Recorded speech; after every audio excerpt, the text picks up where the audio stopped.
Que faire des harkis à la fin de la guerre d'Algérie? C'est le rapatriement en France. Sinon, ils étaient exécutés en Algérie. Je suis venue avec ma maman en 1961, ici en France. Dans l'ombre des pages les plus sombres de l'histoire de France, il y a les harkis. Des milliers de familles reléguées dans des camps de fortune en France après la guerre d'Algérie et condamnées à une existence précaire. Alors aujourd'hui, à travers le récit de Lila, nous allons découvrir ou redécouvrir ce chapitre méconnu de l'histoire. La Fabrique Audio présente La Petite Histoire. Vous souhaitez devenir sponsor de ce podcast? Contact @lafabriqueaudio.com. Salut tout le monde et bienvenue dans La Petite Histoire. Je suis Florent Mounier et aujourd'hui c'est un épisode spécial de La Petite Histoire dans lequel Lila nous parle de son parcours depuis son départ d'Algérie jusqu'à aujourd'hui, depuis ses souvenirs d'enfance jusqu'à cette quête d'identité. Élevée par sa mère Kelidja dans l'un de ces camps de fortune en France, Lila se souvient du froid mordant, de la promiscuité insupportable et du silence accablant qui entoure le sort de sa famille. L'arrivée au camp, les conditions de vie difficiles, la première sortie du camp, la vie après le camp, puis la reconstruction. Un récit de Lila qu'Alice Guillonnet a rencontré pour La Petite Histoire.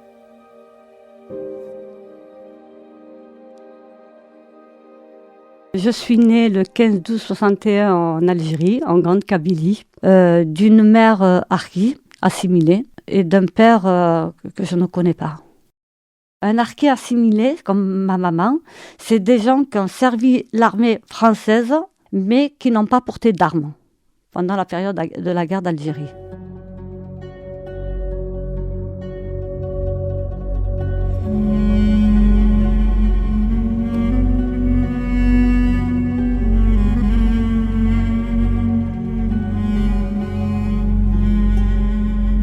Je quitte l'Algérie, j'ai à peine 5 mois. Avec ma maman.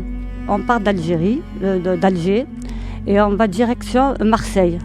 Et de Marseille, on nous rapatrie jusqu'à Perpignan. On arrive au camp de Rebzat le 23 juin 1962. Ma maman, elle travaille chez un couple de médecins du camp en tant qu'aide ménagère. Et ce couple, ils se sont bien occupés de ma maman ainsi que moi. Ils ont pris soin de moi pendant que ma mère elle faisait leur ménage chez eux. Et une fois, ils lui ont proposé de l'argent pour pouvoir m'adopter. Alors ma maman refuse cette somme d'argent. Quelques mois après, elle est tombée enceinte d'un enfant. Elle a accouché au camp de Rebzat. Les médecins de cette époque-là l'ont récupérée. Ils l'ont amenée dans la pièce d'à côté et ma maman, elle entend ses pleurs et elle leur demande de voir le bébé. Alors les médecins viennent la voir en lui disant que cet enfant malheureusement est décédé. Ce bébé, je ne peux pas le voir. Elle me parle toujours de cet enfant qu'on lui a retiré. Maman pense que ce couple de médecins lui ont volé son enfant. Puisqu'ils ont voulu m'adopter.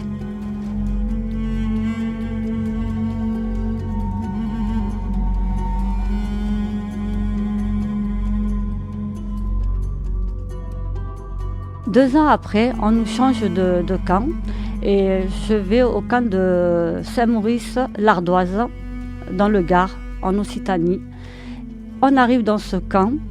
Mes premiers souvenirs du camp de Saint-Maurice-l'Ardoise, c'est les barbelés, un mirador avec un garde champêtre qui surveillait.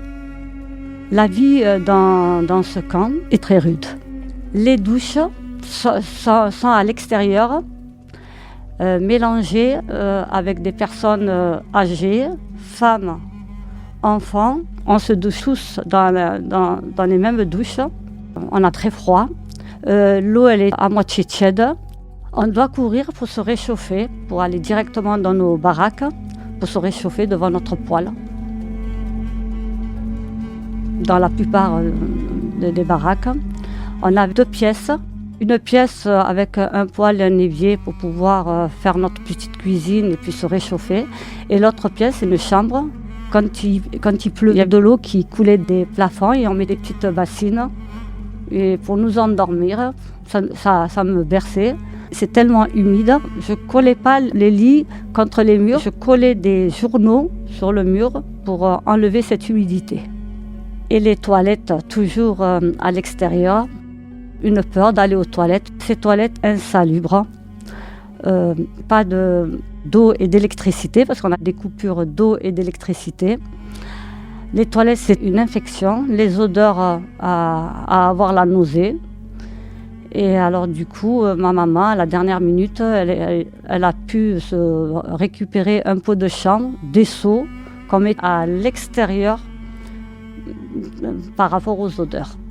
Vu qu'on ne pouvait pas tirer des chasses, qu'on n'avait pas assez d'eau, il y avait des asticots de partout.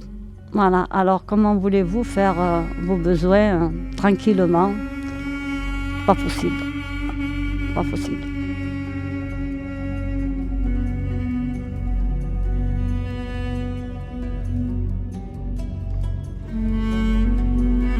Dans le camp de Saint-Maurice-l'Ardoise, maman a un deuxième bébé, une sœur, Gila. Ma sœur faisait pipi au lit parce qu'elle ne voulait pas sortir dehors aux toilettes collectives. Certains enfants meurent dans les camps du manque d'hygiène, de soins adaptés aux enfants. Et on ne sait pas où est-ce qu'ils ont été enterrés.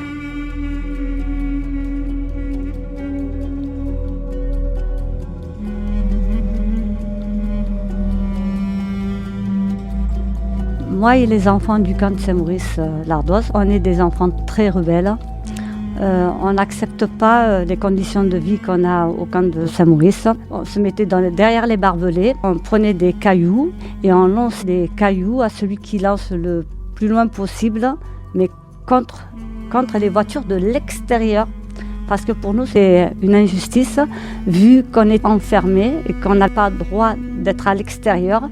C'est une forme de vengeance. Les parents, pour eux, c'est interdit, mais strictement interdit de jeter des cailloux, de ne pas respecter les Français, comme on dit, les Français. Et en plus, on n'a pas le droit de dire ceci ou cela, parce qu'eux, ils ne voyaient pas les choses de la même façon que nous, parce qu'eux, ils arrivent d'un pays où c'est la misère, c'est la guerre, et la peur, parce qu'il y avait quand même pas mal de répression là-bas. Pour eux, c'était qu'il ne fallait pas qu'on fasse ça. Et on est punis, très punis. On se faisait vraiment gronder. Ma maman, elle me dit, non Lila, ne fais pas ça, parce que les Français ils nous ont accueillis ici au camp de Saint-Maurice. On doit être reconnaissant envers eux, mais nous, on ne voit pas les choses de la même manière.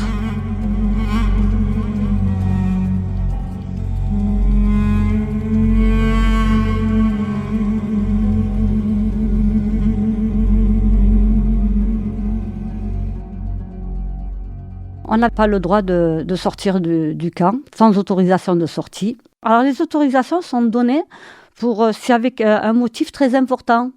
Voilà, aller voir un spécialiste, vraiment si vous êtes très malade. Il y a eu une personne qui s'est échappée du camp. On l'a arrêté.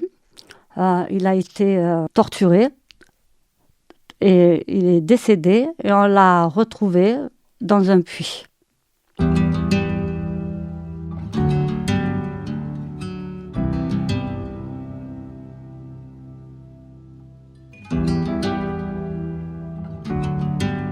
Il y a aussi des moments de joie au camp, quand il y a des mariages, des baptêmes, et puis ces périodes de fêtes musulmanes. Voilà.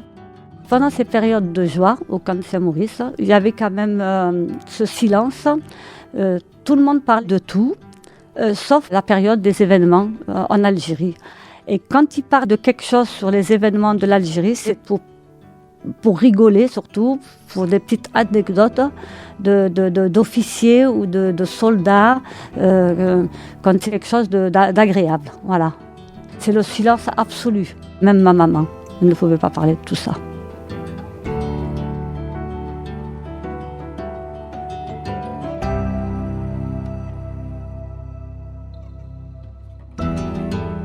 Dans les camps, il y a une grande solidarité au sein de la population.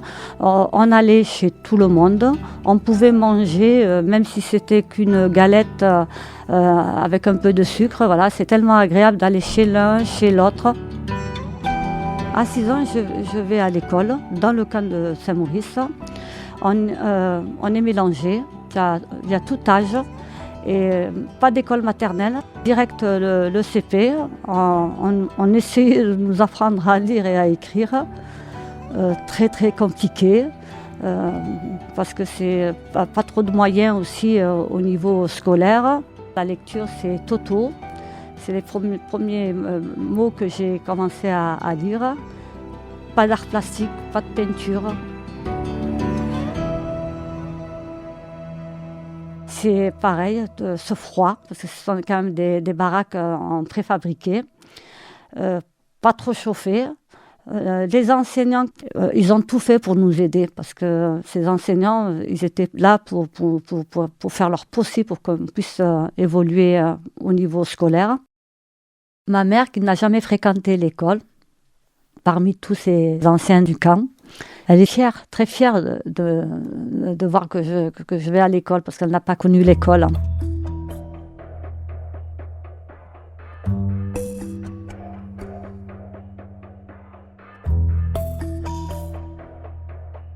Quelques années après, ma mère a eu un enfant, une petite fille, Jacqueline, d'un père décédé au camp. Et maintenant, on est 4 dans notre baraquement. La première fois que je sors du camp, je vais à Bagnols-sur-Cèze, au marché. Alors je sors du camp toute fière. Déjà en partant, j'étais collée quand même à la vitre. Parce que je commençais à découvrir l'extérieur du camp. Et quand on est arrivé à Bagnols-sur-Cèze, quand je suis arrivée à Bagnols-sur-Cèze, j'ai été estomaquée. Parce que la question que j'ai posée à ma maman, je lui ai dit Yima, parce que Yima ça veut dire maman en kabyle. Je lui ai dit Yima, mais on est où là? On est en France. Ma maman elle me dit mais Lila, mais au camp on est quand même en France. Mais pour moi c'était pas possible, impossible. Pour moi je découvrais vraiment que la France c'était à l'extérieur du camp. Que le camp, c'était le Maghreb. Pour moi, c'était l'Afrique du Nord. C'est fou, mais à 6 ans, j'ai découvert vraiment que j'étais en France. Je réalise qu'à l'extérieur du camp, je découvre la liberté. La liberté. Quand j'ai commencé à faire ma première colonie de vacances, j'étais très, très heureuse de partir, de découvrir autre chose. Quand je prépare mes affaires pour partir en colonie, on a des habits qu'on nous a donnés de la Croix-Rouge. Et je sors dehors pour laver nos vêtements, ranger notre valise. Je rangeais franchement ma valise impeccable parce que je voulais paraître propre. Cette hygiène c'était vraiment entré dans moi, qu'il fallait que je paraisse nickel. Nickel. Après, je sais pas, parce que c'est vrai qu'on a honte un peu de paraître sale, de paraître négligé.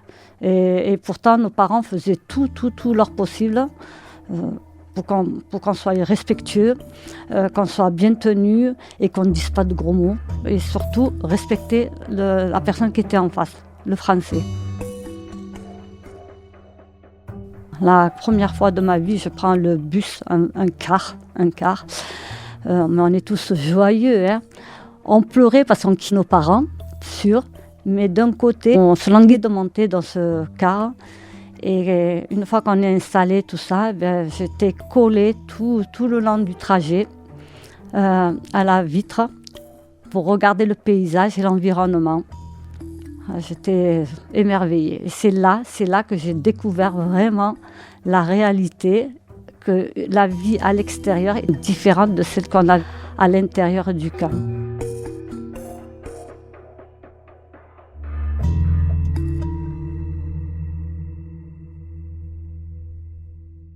Quand j'arrive dans ces colonies de vacances, on est mélangé avec d'autres enfants de toute origine, d'origine maghrébine, d'Afrique du Nord, aussi des Français d'origine italienne, portugaise, quelques enfants de pieds noirs, mais vraiment des gens classe moyenne, puisque c'était vraiment classe moyenne.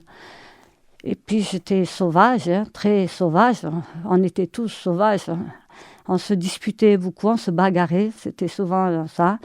Et ces enfants se méfiaient énormément de nous parce qu'on sortait des camps. Alors cette psychose, elle est restée très longtemps.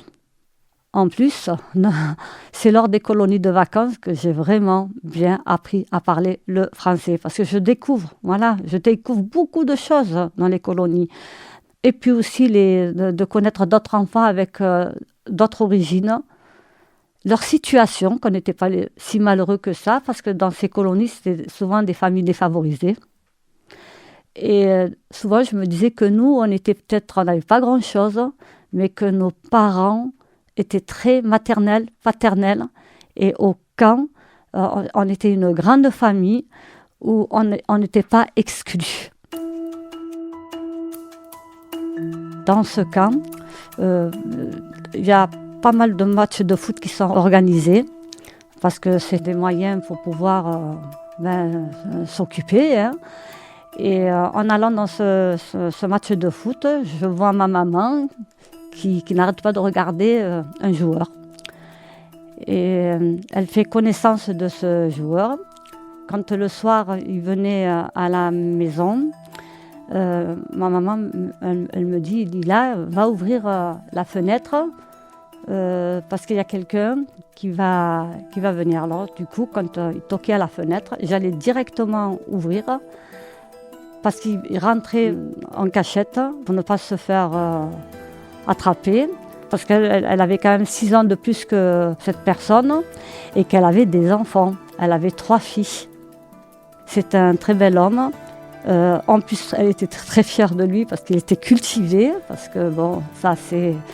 il a eu de la chance dans son village en Kabylie. Il a vécu dans une grande ville. Il a pu être scolarisé. Cet homme nous reconnaît, nous les 3 filles de ma maman, comme ses propres filles. Il se marie avec ma mère au camp de Saint-Maurice-l'Ardoise. Quand mon père nous a reconnus, j'étais vraiment heureuse de voir ma mère mariée à quelqu'un. Déjà très gentil avec nous. Il a tout fait parce qu'il était très amoureux de ma maman. Il a tout fait pour nous faire plaisir. Et au niveau scolaire, là ça a été vraiment au top des tops. Il m'a beaucoup apporté. Quand je commençais à écrire, je n'avais pas une très belle écriture. Alors il avait acheté des crayons de gris et de couleur parce qu'il était déjà très instruit. Et il me disait, essaye d'écrire avec ton crayon gris, mais ne pas trop appuyer sur ton crayon pour que tu puisses avoir une écriture lisible.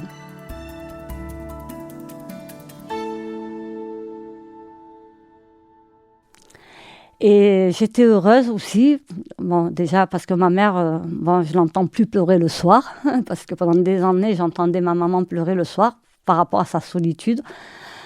Bon, c'est vrai qu'il ne faut pas oublier qu'elle était orpheline. Et avec lui, non, elle ne pleurait plus.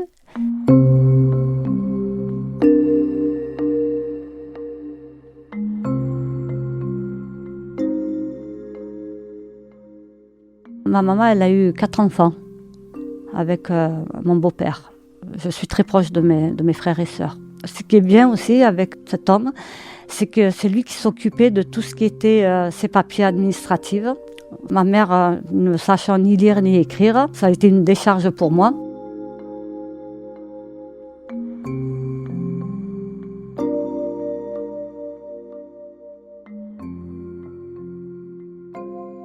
En 1971, le camp de Saint-Maurice commençait à se vider. petit à petit. J'ai 9 ans quand on nous a logés dans un appartement sur Bagnols-sur-Cèze. Ça a été que du bonheur. En sortant de ces camps, je découvre vraiment une habitation, même si c'est dans les HLM, quelque chose de merveilleux. Alors l'HLM là, sur Bagnols-sur-Cèze, c'est la citadelle. Notre appartement était au 3e étage, mais ma mère elle a sa cuisine. Et on a aussi salle de bain, WC. Ça, c'est la chose la plus agréable qu'on a pu avoir. On se lavait quand même. C'était à tour de rôle, les douches. C'est comme ça, on était famille nombreuse. Et puis j'ai eu de cette chance. Elle m'a donné une chambre que pour moi. Et j'avais un lavabo dans cette chambre. Heureuse. Mon beau-père, voilà, maintenant c'est mon beau-père parce qu'elle s'est mariée avec lui. Comme il est peintre en bâtiment, il m'avait tout carrelé le devant. Et j'avais une éponge aussi spéciale pour nettoyer mon lavabo. Alors je tenais ça à ce qu'il soit nickel, même pas une goutte d'eau.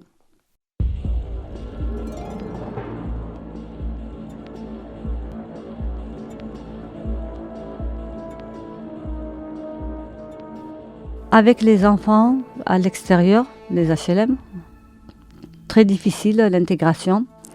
Parce que pour eux, on est des enfants de traite. Hein, voilà. Eux, ils font que écouter leurs parents. Les gens qui habitent dans ces HLM, ils disaient à leurs enfants, quand on jouait avec leurs enfants, surtout ne marchez pas avec les enfants de collabo, parce que c'était cette psychose qu'ils avaient sur nous. Il ne faut pas marcher avec ces enfants de khadder. Khadder, ça veut dire traître. Voilà. Ma maman tombe malade. Elle contracte cette maladie, la tuberculose, qu'elle avait déjà en Algérie et que ça s'est ressorti au niveau de ses ganglions. Elle a été hospitalisée pendant 2 ans. Pendant 2 ans, elle a fait hôpital et maison de repos. Du coup, c'était mon beau-père qui s'occupait de nous le week-end.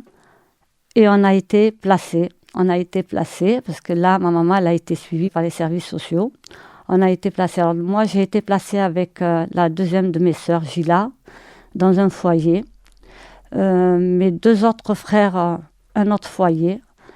La troisième des filles, un autre, on a été séparés. Et les 2 derniers, au foyer de l'enfance à Nîmes.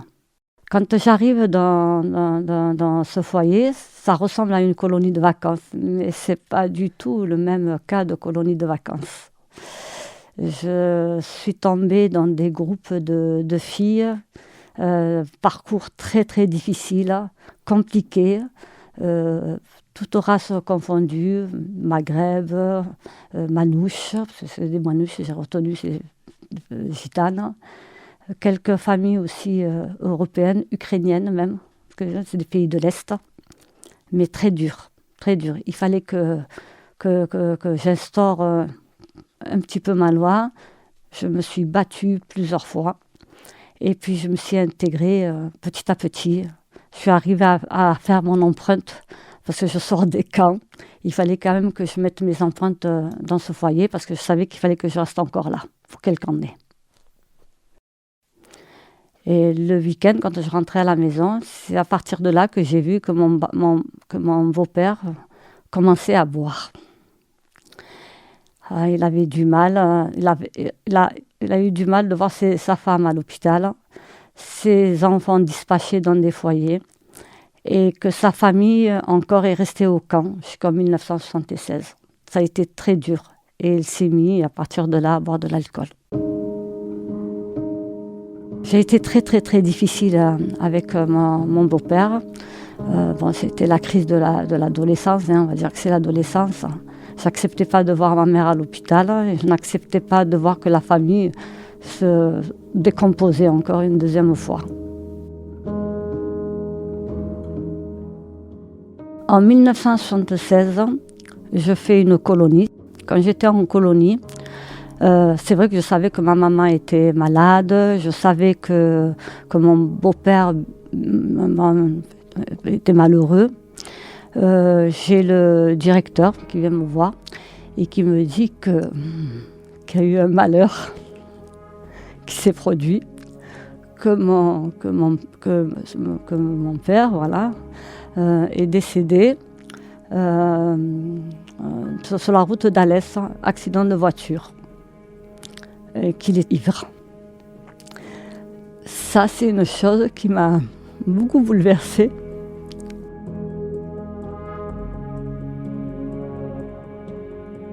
Alors ma maman, elle vient nous chercher à l'arrêt des cars. C'était le dernier jour de la colo. Je la vois toute seule. Cette image, elle est très dure. Je suis très contente au fond de moi de la voir. Et quand je sors, je cours après elle, on se serre. Et puis elle me dit cette phrase qui est très dure. Je suis encore toute seule. À partir de là, à partir de ce moment-là, j'ai très triste. Il fallait que je recommence tout. Les papiers administratifs, courir à droite et à gauche parce que ma maman, c'est vrai qu'elle ne savait pas lire et écrire, mais elle ne savait pas non plus très bien s'expliquer. Il fallait que je traduise. J'étais jeune, c'était très compliqué pour moi. Voilà, il fallait tout recommencer. Et j'ai été très malheureuse pendant des années par rapport à tout ça. C'est peut-être égoïste de ma part, il fallait tout reprendre. Et j'ai pas tenu. J'ai pas tenu parce que je suis arrivée à un âge où j'avais 16 ans. Je voulais un petit peu m'échapper. Peut-être que c'était une forme de... Parce que j'en pouvais plus. J'ai été exténuée de tout ça. Pour pouvoir m'occuper bien de ma maman, il fallait que je fasse un break sur moi-même.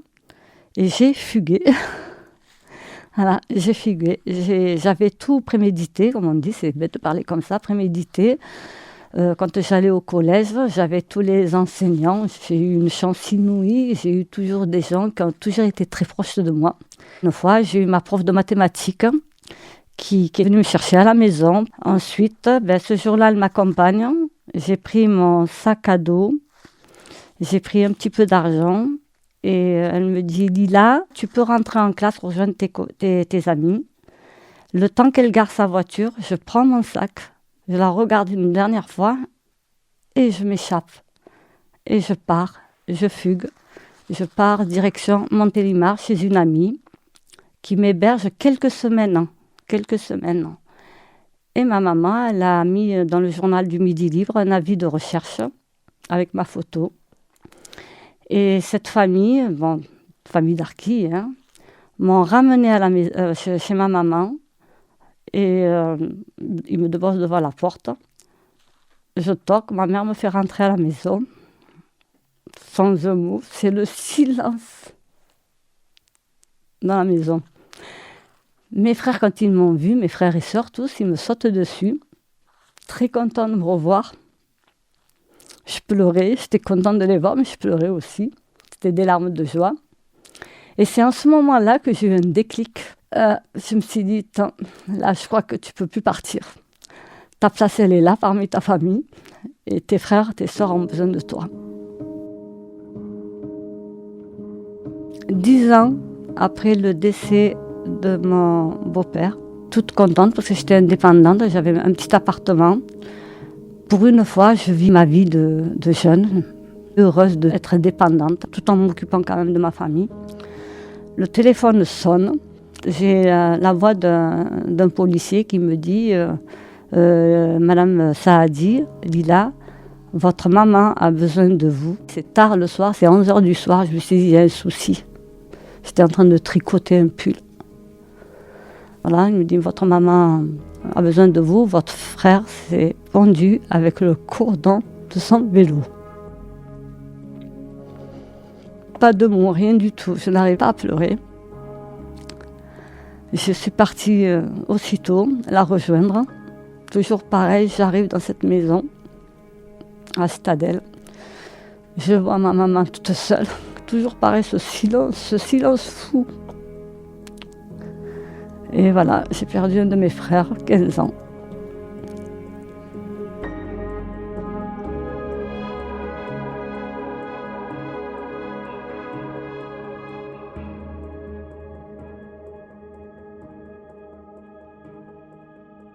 J'ai 26 ans quand je rencontre un homme, quelque temps après le décès de mon frère.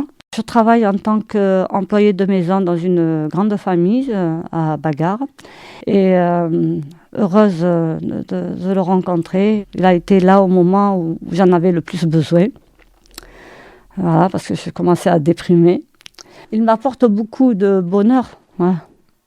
Et puis j'ai décidé, par amour, de quitter mon travail sur Alès pour le rejoindre à Beaucaire.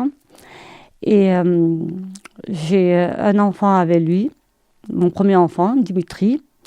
Et je travaille pour la mairie de Beaucaire en tant qu'ASEM. Quand j'ai eu mon deuxième enfant, Julia, c'est 9 ans après, j'enclenche mes démarches au niveau de mes recherches pour mon père biologique. J'ai commencé à écrire mon journal intime en me posant des questions et en posant des questions à ma maman par rapport à ce père biologique. Et là, j'ai commencé à faire mes recherches aussi auprès des services des harkis, en contactant des associations de harkis et tous les témoignages de ma maman que j'ai écrits dans mon journal intime. Je retrouve ces traces en 2010 et je trouve l'identité de mon père biologique. C'est un ancien officier et c'est lui qui s'est occupé de ma maman en Algérie. Mais manque de peau, quand j'ai découvert son identité, j'ai su qu'il était décédé en 2007 et que quand j'ai commencé mes démarches, c'était en 2010. Quand j'ai su que mon père biologique était décédé, j'ai été quand même triste parce que je l'ai quand même raté de quelques années. J'ai été quand même, c'est bête de le dire, contente parce qu'il a vécu jusqu'à 96 ans. Ouais. C'est vrai que c'est un bel âge. Mais j'étais contente, personnellement, parce que j'ai retrouvé quand même les traces de mon père. Je sais d'où je viens, qui je suis et que surtout que je ne suis pas née sous X. Et ça a été une chose qui a été très très importante pour moi. Ma maman me dit souvent que j'étais née dans de bonnes conditions avec ce capitaine. Voilà. Que ça n'a pas été, comme on peut dire, forcé. Voilà. Je contacte la famille de mon père biologique et je tombe sur un homme, c'est mon demi-frère, le fils du capitaine. Et quand je lui parle un petit peu de la situation, il n'était pas très ravi. Il m'a dit, vous êtes en train de me déshonorer ma famille. Et du coup, je n'ai plus rappelé cette personne.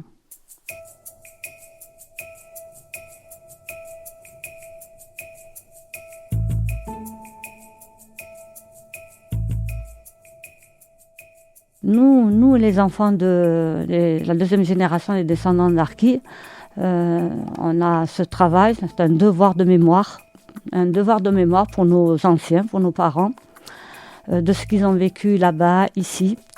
C'est un travail aussi pour pouvoir faire connaître notre histoire, parce qu'elle est très mal perçue et pas assez connue, et c'est un devoir pour nous, pour nos anciens. Une grosse majorité de notre deuxième génération, ça a été très difficile pour nous, pour pouvoir travailler avec ce qu'on a envie de faire. Par contre, j'ai eu cette chance inouïe de travailler dans une école maternelle. C'est une institutrice qui m'a dit, tu sais, Lila, tu n'as pas connu l'école maternelle, mais tu travailles dans une école maternelle. Les camps, pour moi, ça a laissé des cicatrices très profondes. Mais bon, j'ai eu beaucoup de chance, il faut dire ce qui est. J'ai eu beaucoup de chance, que j'ai toujours été bien entourée. J'ai toujours eu des personnes qui m'ont beaucoup soutenue, aidée pour que je puisse sortir de tout ça. Je suis très très fière de ma diversité, qu'auparavant, non, j'avais un peu honte. Maintenant, non. Non, parce que cette diversité m'a apporté beaucoup, beaucoup. Là, prochainement, je vais partir en Kabylie avec ma maman parce qu'elle veut y aller pour faire son dernier pèlerinage. Elle a 85 ans. Et me raconter aussi quelques trucs pour qu'elle puisse, elle, se libérer et moi, compléter mon passé.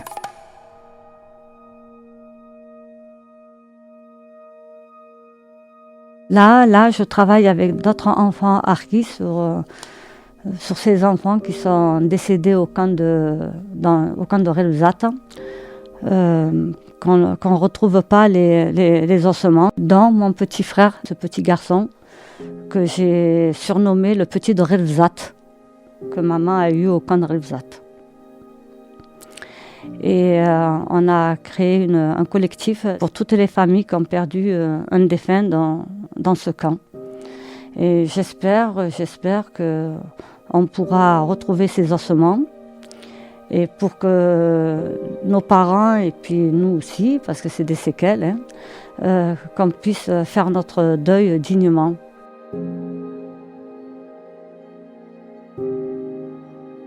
Lila au micro d'Alice Guillonnet pour La Petite Histoire. C'était un épisode spécial de notre Petite Histoire. Merci de l'avoir suivi. Vous avez aimé cette histoire, n'hésitez pas à la partager autour de vous et à vous abonner à notre podcast pour être au courant de chaque sortie d'épisode de La Petite Histoire. Et nous, on se retrouve dans quelques jours avec un nouvel épisode. Salut. La Fabrique Audio présente La Petite Histoire. La Petite Histoire. Vous souhaitez devenir sponsor de ce podcast ? Contact @lafabriqueaudio.com